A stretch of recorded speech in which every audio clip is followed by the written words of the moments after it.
Ciao e benvenute e benvenuti su Green Tech Tales, io sono Valeria e ogni settimana qui su Green Tech Tales vi porto delle notizie, delle risorse, dei risultati di ricerche scientifiche e da qui partiamo per capire dove siamo nel mondo tech quando si parla di sostenibilità e di impatto ambientale. Per la prima notizia di oggi restiamo in Italia e infatti vi parlo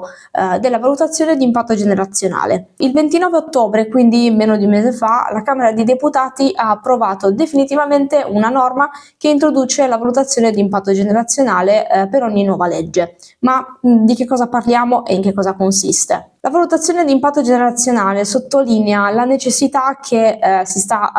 percependo sempre di più di mettere il concetto di sostenibilità al centro sia dei processi politici ma anche di qualsiasi legge che viene approvata e che può essere approvata. Quindi che cosa vuol dire? Vuol dire che non solo verrà valutata la sostenibilità in termini finanziari, in termini economici, ma anche in termini sociali e soprattutto dal punto di vista del futuro delle prossime generazioni e delle generazioni attuali. Infatti il punto, cardine della valutazione di impatto generazionale consiste nel fatto che ogni nuova legge dovrà promuovere l'equità intergenerazionale e i legislatori di oggi e di domani dovranno considerare l'impatto sociale e l'impatto ambientale delle nuove norme prima della loro approvazione. Questo vuol dire che andranno valutati con molta attenzione i possibili effetti sociali e ambientali che ogni nuova legge potrà appunto portare con sé nel medio-lungo termine, assicurando appunto l'equità tra generazioni. Questo punto potrà farvi accendere una piccola lampadina e qualcosa anche di cui abbiamo già parlato in almeno uno dei video precedenti, ovvero della primissima definizione di sviluppo sostenibile. La primissima definizione di sviluppo sostenibile arriva dal 1987, quando venne definito lo sviluppo sostenibile come uno sviluppo che permetta di soddisfare i bisogni del presente, quindi delle generazioni attuali, senza compromettere però la possibilità delle generazioni future di soddisfare i propri bisogni. Questa definizione fu pubblicata dalla Commissione Mondiale sull'Ambiente e lo Sviluppo, che potete trovare anche come rapporto Brundtland. Quindi sostanzialmente la valutazione di impatto generazionale in realtà un po' chiude il cerchio, o quantomeno prova a avvicinarsi alla parte iniziale di questo concetto, agganciandosi in un certo senso anche ai principi che la primissima definizione di sviluppo sostenibile ha messo nero su bianco. La valutazione di impatto generazionale è una delle tante iniziative portate avanti dall'Alleanza Italiana per lo Sviluppo Sostenibile. Questa alleanza fin dal 2016 porta avanti una serie di iniziative legate alla sensibilizzazione sul tema della sostenibilità ambientale, sociale e vista un po' più a 360 gradi presso le istituzioni. Quindi è un'alleanza che permette in un certo senso anche di portare avanti delle iniziative molto importanti che possono avere appunto dei riscontri molto concreti, come appunto la valutazione di impatto generazionale. Già nel 2022 l'Alleanza Italiana per lo Sviluppo Sostenibile era riuscita a portarsi a casa un'altra piccola vittoria, un'altra piccola conquista, ovvero una riforma costituzionale che ha introdotto nell'articolo 9 la tutela dell'ambiente. Avevamo visto anche questo in qualche puntata fa e avevamo visto come appunto è stato aggiornato l'articolo 9 l'articolo 9 della nostra Costituzione, in modo da includere anche una tutela non solo per le persone ma anche per l'ambiente, per la biodiversità e per gli ecosistemi, aggiungendo un punto fondamentale, ovvero l'interesse delle future generazioni. Quindi comincia a farsi sempre più avanti e sempre più in modo concreto l'idea che qualsiasi scelta che viene fatta al giorno d'oggi va ad influenzare non solo la vita quotidiana odierna, ma anche la vita quotidiana da una prospettiva più sul medio-lungo termine, quindi sulle future generazioni, eccetera, eccetera. Ma vi starete chiedendo in che modo però verrà effettuata questa valutazione? La valutazione di impatto generazionale verrà svolta nell'ambito dell'AIR, analisi di impatto della regolamentazione. Questa analisi è già obbligatoria ad oggi, quindi non è stata introdotta per la valutazione di impatto generazionale e verrà inoltre istituito anche un osservatorio per l'impatto generazionale delle leggi, che avrà funzioni principalmente di monitoraggio, analisi, studio, ma anche proposta di possibili strumenti per l'attuazione delle leggi stesse. Quindi, come dicevamo prima, si sta cominciando a costruire una sorta di contesto che permetta di non solo prendere delle decisioni, ma anche di prendere decisioni ponderate e prenderle in seguito a analisi, studi, analisi degli effetti stessi e quindi appunto con quell'ottica verso il futuro. Questa novità che ci riguarda proprio da vicino, perché appunto riguarda il territorio italiano, è sicuramente un ottimo punto di partenza che può permettere di cominciare a far nascere, a far smuovere un po' un senso critico non solo verso il presente, ma anche appunto verso il futuro, come dicevamo prima. Ad oggi infatti siamo abituati a sentire da un punto di vista teorico delle appunto indicazioni che non hanno magari un riscontro subito pratico, ma appunto indicazioni teoriche e buoni propositi, come possono essere appunto l'Agenda 2030, ma anche il patto sul futuro, che vi linko da qualche parte nei link della puntata. E queste possono sembrare, come dicevamo prima, appunto delle indicazioni molto teoriche. In realtà cominciamo a vedere pian piano che queste indicazioni teoriche sono sempre più associate a delle pratiche che vengono appunto messe in attività anche appunto da istituzioni e comunque organi che possono prendere delle decisioni fondamentali per il futuro della società. Detto questo, al netto della presenza di indicazioni e di buoni propositi, di tutto ciò che può appunto trainare il cambiamento dal punto di vista del concetto della sostenibilità non solo ambientale ma anche della società, io penso che comunque starà a noi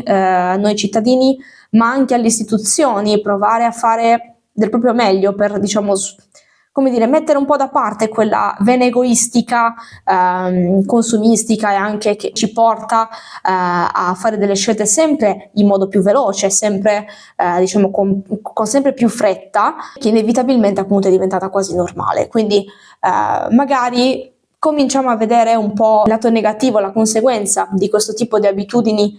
che sono diventate sempre più normali per la nostra società e cominciamo a percepire il fatto che tutte quelle scelte che magari spesso facciamo senza ragionare troppo e senza pensare appunto all'altro lato della medaglia o a che cosa succede dall'altro lato della strada e cominciare ad avere questo tipo di prospettiva sicuramente potrà essere davvero d'aiuto per le generazioni future e per quello che è appunto il nostro futuro sul medio-lungo termine. Io spero che questa notizia vi abbia lasciato quantomeno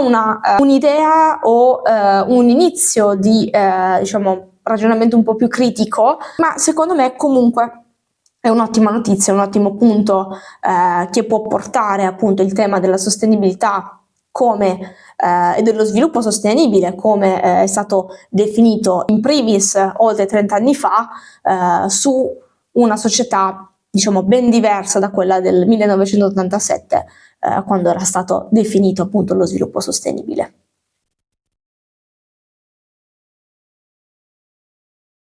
Per la seconda notizia invece vi parlo di AWS. Vi parlo di AWS perché AWS ha fatto degli aggiornamenti molto importanti e molto rilevanti sul fronte appunto dell'impatto ambientale e della sostenibilità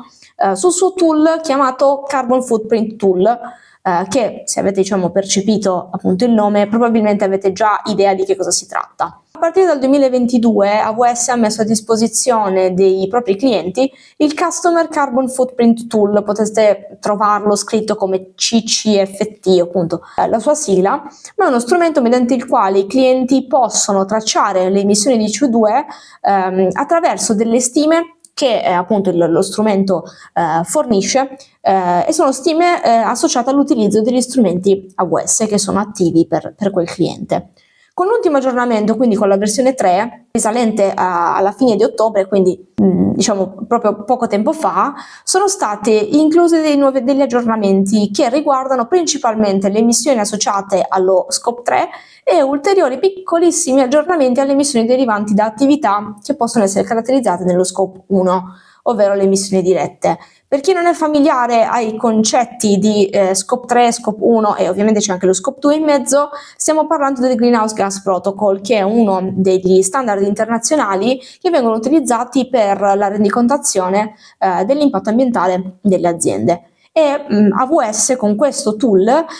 cerca di seguire sempre di più questo standard e di fornire degli strumenti per poter appunto avere delle informazioni e appunto fornirle ai clienti stessi per la rendicontazione delle proprie attività, eccetera, eccetera. Con questo aggiornamento lo Scope 3, che può essere analizzato attraverso questo strumento, è diventato diciamo un pochino più corposo. Sono state aggiunte alcune categorie che rientrano sempre all'interno delle categorie elencate dal Greenhouse Gas Protocol. Queste ad esempio sono le categorie legate ai combustibili acquistati e quindi le emissioni associate ai combustibili acquistati, ma anche le emissioni dell'elettricità che viene acquistata da parte dei clienti. Ora, una parte importante è che i dati relativi a questa categoria riguardano le emissioni upstream, ovvero le emissioni che arrivano a monte. E un altro punto molto importante è che le emissioni sono calcolate utilizzando due metodologie di cui probabilmente sentite parlare abbastanza spesso, ovvero le metodologie location based e market based. Ne abbiamo parlato anche in altre puntate, se volete un approfondimento scrivetemelo nei commenti e possiamo nelle prossime puntate fare un po' un approfondimento su questo tipo di metodologie e magari anche qualche standard internazionale in modo un pochino più approfondito. Oltre alle emissioni legate ai combustibili acquistati e all'energia elettrica, sono state aggiunte anche delle informazioni legate all'hardware, ma anche agli edifici. Quindi stiamo parlando, diciamo, in toto dei data center e di tutto ciò che riguarda appunto l'hardware, quindi i server e quant'altro.